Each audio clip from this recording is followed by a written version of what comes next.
Hello students, welcome back to Shakuntala tutorial. पूर्व class रे ओडिया साहित्यर गीति कविता संपर्कित एवं चौतीसा बोली कोइली इत्यादि पदावली को नहीं आम एमसीक्यू डिस्कसन करथिले। 76 एमसीक्यू ऑलरेडी डिस्कसन हो सारी। एबे 77 नंबर रु 106 नंबर पर्यंत एमसीक्यू को डिस्कसन करी आज गीति कविता विषय को आम समाप्त करवा। तेबे चलतु आरंभ करवा आज क्लास। आपण मैंने जदि आम चैनल नुआ अच्छा तेबे जल्दी जल्दी सब्सक्राइब करनियंतु। फर्स्ट क्वेश्चन, चारि पदिया गीति को कौन कुहा जाए? चौपदी, चौतीसा, षोडशा बोली। आंसर हम चौपदी। चारि पदिया गीति को चौपदी कुहा जाई थाए। केउथिरे प्रथम पद को घोषा पद, द्वितीय पद को अंतरा, तृतीय पद को संचारी और चतुर्थ पद को अभोग व भणिता पद कुहा जाई थाए। पोई, बोली, चौपदी, षोडशा। आंसर हम चौपदी। चौपदी रे प्रथम पद को घोष पद, द्वितीय पद को अंतरा, तृतीय पद को संचारी और चतुर्थ पद को अभोगी व भणिता बोली कुहा जाई थाए। नेक्स्ट क्वेश्चन, खराप तू हेलु रे एही पदटी कहा द्वारा रचित? ब्रजनाथ बड़जेना, बलदेव रथ, गोपाल कृष्ण सालवेग। आंसर हम बलदेव रथ। खराप तू हेलु रे एही पदटी बलदेव रथଙ୍କ द्वारा रचित अटे। खेली थिलु काहा घरे धूली पूरीछि देहरे। उक्त पदावलीर रचयिता किए? गोपाल कृष्ण सालवेग, सारिया भिक, माधवी दासी।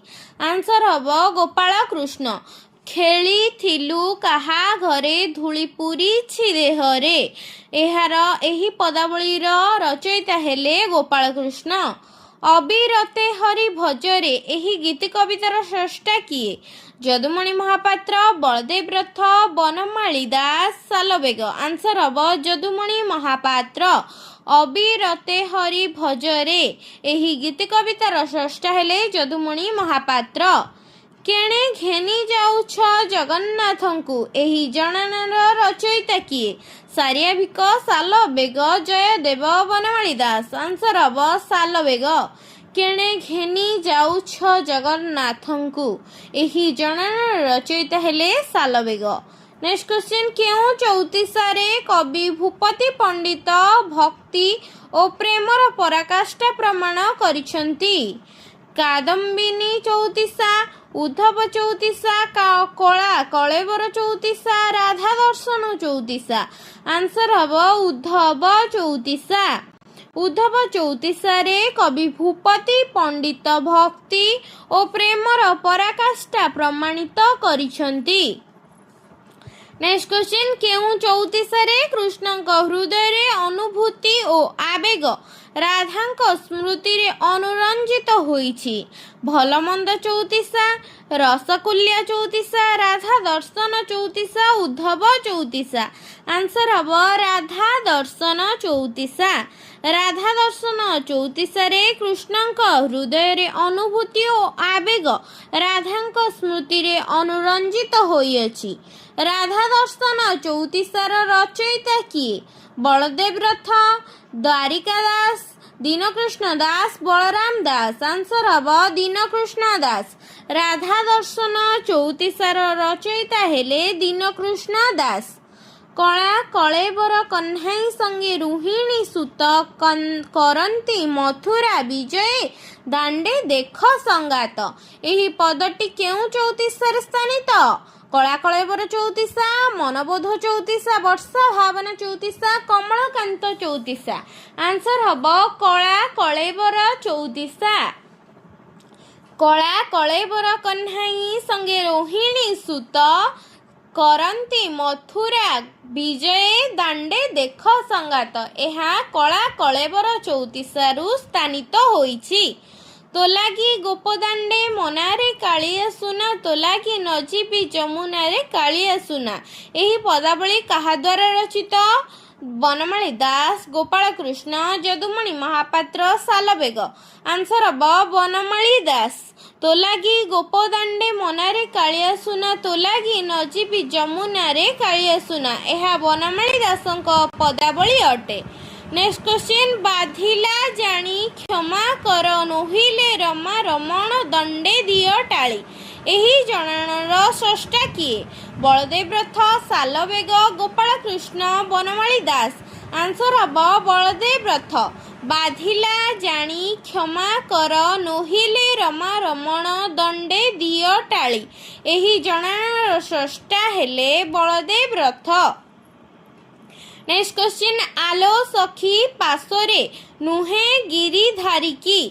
ଉକ୍ତ ପଦଟିର ରଚୟିତା କିଏ? ବନମାଳୀ ଦାସ, ମାଧବୀ ଦାସୀ, ବଳଦେବ ରଥ, ଗୌରୀଚରଣ ଅଧିକାରୀ। ଆନ୍ସର ହବ ବନମାଳୀ ଦାସ। ଆଲୋ ସଖୀ ପାଶୋରେ ନୁହେଁ ଗିରିଧାରିକି, ଏହା ବନମାଳୀ ଦାସ ରଚନା କରିଛନ୍ତି। ଆସାମରେ କୋଇଲିକୁ କ'ଣ କହନ୍ତି? ଆସାମରେ କୋଇଲିକୁ ବାରମାସୀ କୁହାଯାଇଥାଏ। ବଙ୍ଗଳାରେ କୋଇଲିକୁ କ'ଣ କୁହାଯାଏ? ଅପସନ୍ ହେଲା ବାରମାସ, ବରାହ, ବାରମାସ୍ୟା, ବାରମାସୀ। ଆନ୍ସର ହବ ବାରମାସ୍ୟା।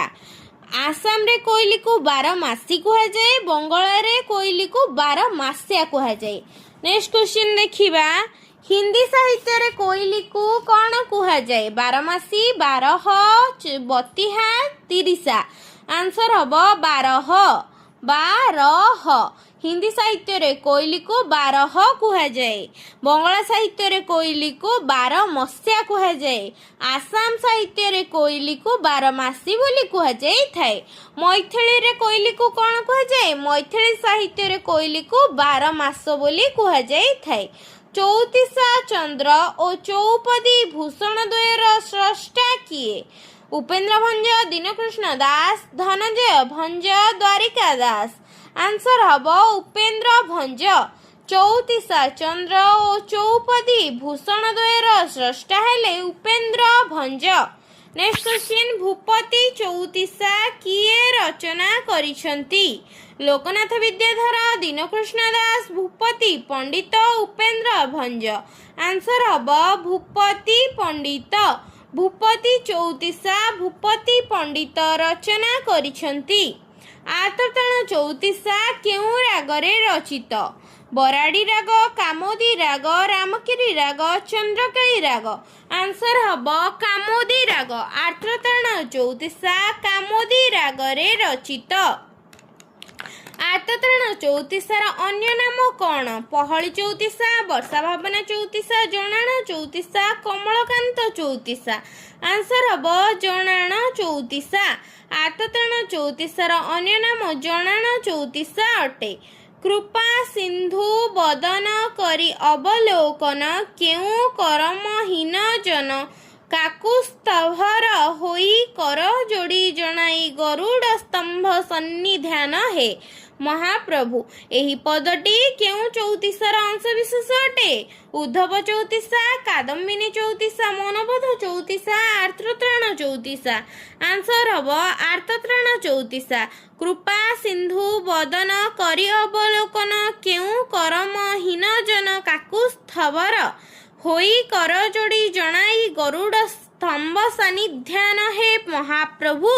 ଏହା ଆର୍ତ୍ତତ୍ରାଣ ଚଉତିଶାର ଅଂଶବିଶେଷ ଅଟେ। ନେକ୍ସଟ କ୍ୱେଶ୍ଚିନ୍, ଭକ୍ତଚରଣ ଦାସଙ୍କ ଜନ୍ମ ସମୟ କେତେ? 1729, 1731, 1741, 1753। ଆନ୍ସର ହବ 1729। ଭକ୍ତଚରଣ ଦାସ 1729 ଖ୍ରୀଷ୍ଟାବ୍ଦରେ ଜନ୍ମଗ୍ରହଣ କରିଥିଲେ। ମନବୋଧ ଚଉତିଶାରେ କେତୋଟି ପଦ ରହିଛି? 34, 30, 32, 36। ଆନ୍ସର ହବ 34। ମନବୋଧ ଚଉତିଶାରେ 34ଟି ପଦ ରହିଅଛି। ଚିତ୍ର ପ୍ରତିମା ପ୍ରାୟ ଦିଶୁ ସୁନ୍ଦର, ଚିର ଭିତରେ ଦେଖ କି ନାରଖାରରେ, ଚର୍ମ ବେଢ଼ିଛି ସିନା 84 କି, ଚିତ୍ତ ତୁ ଦିଅ ନୀଳଗିରିବାସୀଙ୍କର। ଏହି ପଦଟି କେଉଁ ଗୀତି କବିତାରେ ସ୍ଥାନିତ? କଳା କଳେବର ଚଉତିଶା, ଉଦ୍ଧବ ଚଉତିଶା, କେଳି କଳ୍ପଦ୍ରୁମ ଚଉତିଶା, ମନବୋଧ ଚଉତିଶା। ଆନ୍ସର ହବ ମନବୋଧ ଚଉତିଶା। ଚିତ୍ର ପ୍ରତିମା ପ୍ରାୟ ଦିଶୁ ସୁନ୍ଦର, ଚିରି ଭିତରେ ଦେଖ କି ନା ରଖା ରହେ। ଚର୍ମ ବେଢ଼ିଛି ସିନା 84 କି ଚିତ୍ତ ତୁ ଦିଅ ନୀଳଗିରି ରାଶିଙ୍କରେ। ଏହା ମନବୋଧ 34ରେ ସ୍ଥାନିତ ହୋଇଛି। ବୈରାଗ୍ୟ ସାଂସାରିକ ଧର୍ମ ପ୍ରତି ଅନାସକ୍ତି ଜନିତ ଅନୁଭାବରୁ କେଉଁ କବିତାର ସୃଷ୍ଟି? ମନବୋଧ 34, ଆର୍ତ୍ତତ୍ରାଣ 34, କଳା କଳେବର 34, ସାନ କନ୍ନଡ଼ା 34। ଆନ୍ସର ହେବ ମନବୋଧ 34। ବୈରାଗ୍ୟ ସାଂସାରିକ ଧର୍ମ ପ୍ରତି ଅନାସକ୍ତ ଜନିତ ଅନୁଭାବରୁ ମନବୋଧ 34ର ସୃଷ୍ଟି ହୋଇଛି। ନେକ୍ସଟ କ୍ୱେଶ୍ଚିନ୍, ବଳରାମଙ୍କ ସହିତ କୃଷ୍ଣ ଗୋପ ଦାଣ୍ଡରେ ମଥୁରା ଯାତ୍ରା କଲାବେଳେ ଗୋପୀମାନଙ୍କର ମୁଗ୍ଧ ଦୃଷ୍ଟିରେ କୃଷ୍ଣଙ୍କ ରୂପ ବର୍ଣ୍ଣନା କେଉଁ ଗୀତି କବିତାର ବିଷୟବସ୍ତୁ ଅଟେ? ଅପସନ୍ ହେଲା କଳା କଳେବର 34, ରସକୁଲ୍ୟା 34, ବର୍ଷା ଭାବନା 34, ମନବୋଧ 34। ଆନ୍ସର ହେବ କଳା କଳେବର 34। ଭକ୍ତ ଚରଣ ଦାସଙ୍କର ମୃତ୍ୟୁ ସମୟ କେବେ? ଭକ୍ତ ଚରଣ ଦାସଙ୍କ ଜନ୍ମ ସମୟ ଥିଲା 1729, ତେବେ ମୃତ୍ୟୁ ସମୟ ହେଲା 1813। ନେକ୍ସଟ କ୍ୱେଶ୍ଚିନ୍, କେଉଁ 34ରେ ଉତ୍କଳର ଆବାଳ ବୃଦ୍ଧ ବନିତାଙ୍କର ତୁଣ୍ଡରେ କି ନିରକ୍ଷର କି ସାକ୍ଷର ସମସ୍ତେ ତାକୁ ଅଧ୍ୟୟନ ଏବଂ ଆବୃତ୍ତି କରିଥାନ୍ତି? ଏହା କେଉଁଥିରେ ସ୍ଥାନିତ ହୋଇଛି? ମନବୋଧ 34, ଉଦ୍ଧବ 34, କଳା କଳେବର 34, କାଦମ୍ବିନୀ 34। ଆନ୍ସର ହେବ କଳା କଳେବର 34। କଳା କଳେବର 34 ଉତ୍କଳର ଆବାଳ ବୃଦ୍ଧ ବନିତାଙ୍କ ତୁଣ୍ଡରେ କି ନିରକ୍ଷର କି ସାକ୍ଷର ସମସ୍ତେ ତାକୁ ଅଧ୍ୟୟନ ଏବଂ ଆବୃତ୍ତି କରିଥାନ୍ତି। ଖସି ପଡ଼ୁଛି କି ଆକାଶୁ କିଏ ଗଙ୍ଗା ଯମୁନା କ୍ଷୀର ସଙ୍ଗେ ପ୍ରାଣ ଶୋଷିଲା ନାଶ ଗଲା ପୂତନା। ଉକ୍ତ ପଦଟି କେଉଁ ଗୀତି କବିତାର ଅଂଶବିଶେଷ? ଜ୍ଞାନୋଦୟ କୋଇଲି, କଳା କଳେବର 34, ଉଦ୍ଧବ 34, କେଶବ କୋଇଲି। ଆନ୍ସର ହେବ କଳା କଳେବର 34। ଖସି ପଡ଼ୁଛି କି ଆକାଶୁ କିଏ ଗଙ୍ଗା ଯମୁନା କ୍ଷୀର ସଙ୍ଗେ ପ୍ରାଣ ଶୋଷିଲେ ନାଶ ଗଲା ପୂତନା। ଏହା କଳା କଳେବର 34 ଗୀତିକାର ଅଂଶବିଶେଷ ଅଟେ। ତେବେ ଆଜିର ଆଲୋଚନାରେ ଆମେ 106ଟି MCQ ଡିସ୍କସନ୍ କଲେ, ଯାହାକି ଗୀତି କବିତା 34 ଓ କୋଇଲି ବିଷୟରେ ଥିଲା। ଯଦି ଭିଡ଼ିଓଟି ଭଲ ଲାଗିଥାଏ ଲାଇକ୍ ସେୟାର ସବସ୍କ୍ରାଇବ୍ ନିଶ୍ଚିନ୍ତ କରିବେ ଏବଂ କମେଣ୍ଟ ମାଧ୍ୟମରେ ଯାହାର ଯାହା ଡାଉଟ୍ ଅଛି ପଚାରିପାରିବେ। ନେକ୍ସଟ କ୍ଲାସ୍ରେ ଆମେ ଆଲୋଚନା କରିବା ଆଧୁନିକ ଓଡ଼ିଆ ସାହିତ୍ୟର ବିକାଶ ଧାରା ବା ନବଜାଗରଣର ପର୍ଯ୍ୟାୟ, ଯେଉଁଥିରେ କି ଅଛି ଆଧୁନିକ ଶିକ୍ଷା, ପାଠ୍ୟ ପୁସ୍ତକ, ଭାଷା ଆନ୍ଦୋଳନ, ସାଂସ୍କୃତିକ ଆନ୍ଦୋଳନ ଓ ପତ୍ରପତ୍ରିକା।